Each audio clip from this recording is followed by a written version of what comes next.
যথারীতি গোবিন্দ আর বীরে গ্রামে ফিরে আসে। তখনও রাস্তার মোড়ে শ্যামলের চায়ের দোকানে গ্রামের লোকজন আড্ডা মারছে। গোপাল খুড়ো বলল, কেরে গোবিন্দ, মাছ ধরা হলো? কিছু পেলি ওই কানা নদী থেকে? না গো, তেমন কোনো বড় মাছ হাতে লাগলো না। মাছগুলো সব গেল কোথায় তাই ভাবছি। আর খুড়ো খুড়ো, এভাবে আর কতদিন বলো তো? সবাই যে পেটের জ্বালায় ধুঁকতে শুরু করেছে। মরবি কেন? তোদের মতো জেলেদের কথা ভেবে শশীভূষণ তো ভালোই সাহায্য করছে। 3 ভাগের 1 ভাগ টাকা দিয়ে মাছ কিনছিস, আর সেই মাছ বাজারে বিক্রি করে বাকি 3 ভাগ লাভ করছিস। সেটাও তোদের হচ্ছে না? না খুড়ো, গোবিন্দ ও কথা বলতে চাইনি। এখন না হয় আমাদের চলে যাচ্ছে, কিন্তু কদিন পর শশীভূষণ বাবুর যদি কিছু হয়ে যায় তখন আমরা কি করব? আহা, অত ভাবিস না, কটা মাসেরই তো ব্যাপার। ওই পুব পাড়ার কাছে ব্রিজটা ঠিক হয়ে গেলে আর কোনো সমস্যা থাকবে না।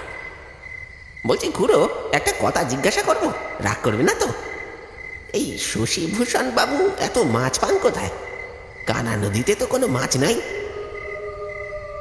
হঠাৎ সেই প্রশ্ন শুনে চমকে উঠলেন খুড়ো।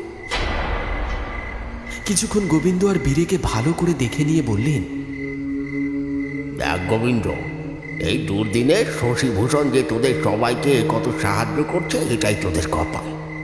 কৌতূহল ভালো, বেশি কৌতূহল কিন্তু কপালে দুর্ভাগ্য ডেকে নিয়ে আসে।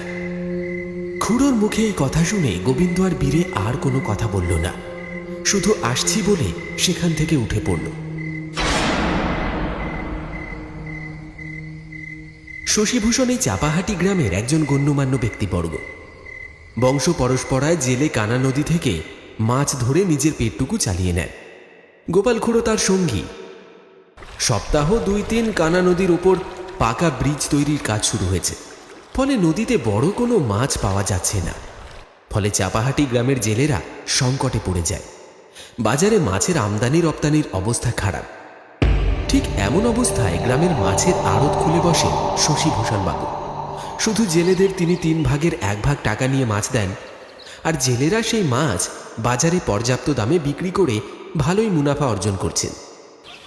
কিন্তু তাতেও গ্রামের জেলেদের সন্দেহ বাড়তে থাকে শশীভূষণের ওপর। এই সংকটজনক অবস্থায় তিনি কোথা থেকে এত মাছ পাচ্ছেন?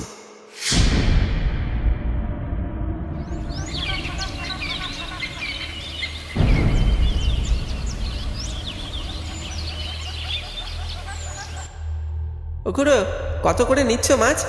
প্রতিদিন জানি, রুই 60 টাকা কেজি আর কাতলা 80 টাকা কেজি। বলছি একটু কম হবে না? তাহলে কেজি 2 নেব। না রে বা, 2 কেজি নে আর 10 কেজি নে, বাজারে সবার এক দাম। তাহলে আর কি হবে, দাও 250 রুই মাছ দাও। তো ভাগা, সেই থেকে যা করছিলিস যেন 2-3 কেজি মাছ নিবি। এই নে তোর মাছ।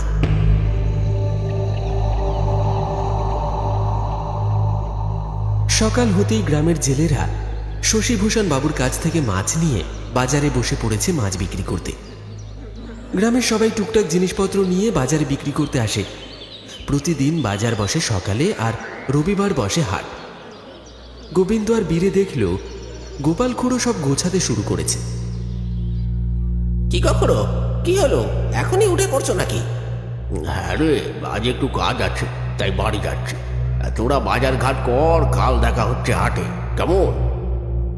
আর কোনো কথা না বাড়িয়ে গোপাল খুড়ো বাড়ির দিকে রওনা হলো। তারা খুড়োর দিকেই তাকিয়ে রইল। বুঝলি বীরে, আমার মন বলছে এই গোপাল খুড়ো আর শশীভূষণ বাবু কিছু একটা কাণ্ড কারখানা ঘটাচ্ছে। হ্যাঁ, ঠিক বলছিস। আমি খুড়োকে বেশ কয়েক মাস ধরে শশীভূষণ বাবুর বাড়ির দিকে যেতে দেখেছি। কে, তাই নাকি? তাহলে 2 খুড়ো মিলে ওই ঘরের ভিতরে কোনো ঘাটালা করছে।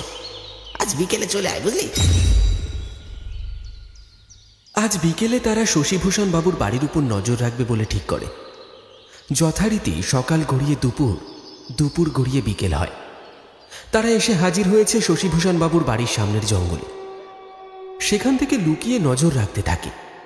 আর ঠিক তখনই গোপাল খুড়ো এসে হাজির হলো সেখানে।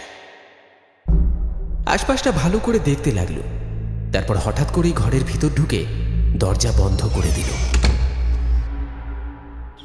এবার কি করবি? ওরা যে ঘরে ঢুকে দরজা বন্ধ করে দিল। আরে চুপ কর, ব্যাপারটা ভালো করে বুঝতে দে।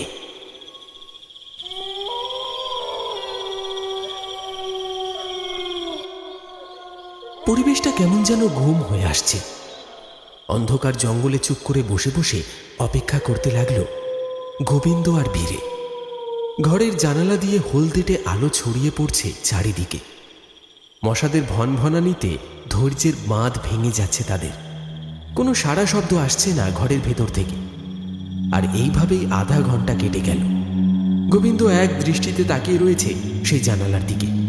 বিরক্ত হয়ে বীরে বলে উঠল, আর ধুর, এবার বিরক্ত লাগছে আমার।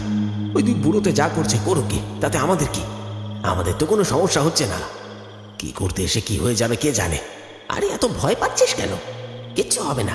এমন তো হতেই পারে কানা নদীতে একটাও মাছ নেই, তার জন্য হয়তো এই দুই বুড়ো তাই। তাহলে কি করব আমরা? বুড়ো দুটো ঘরে কি করছে কে জানে। আমার সঙ্গে আয়, জানলা দিয়ে উকি মেরে দেখবো। তারা চুপিসারে জঙ্গল ভেঙে যেই না বাইরে বেরিয়ে আসতে যাবে, তখন দেখল গোপাল খুড়ো আর শশীভূষণ বাবু ধমাস করে ঘরের দরজা খুলে বেরিয়ে আসছে। হাতে দুজনের হ্যারিকেন আর কাঁধে থলের বস্তা। কোনো দিকে না তাকিয়ে হনহন করে হাঁটা লাগালো জঙ্গলের দিকে।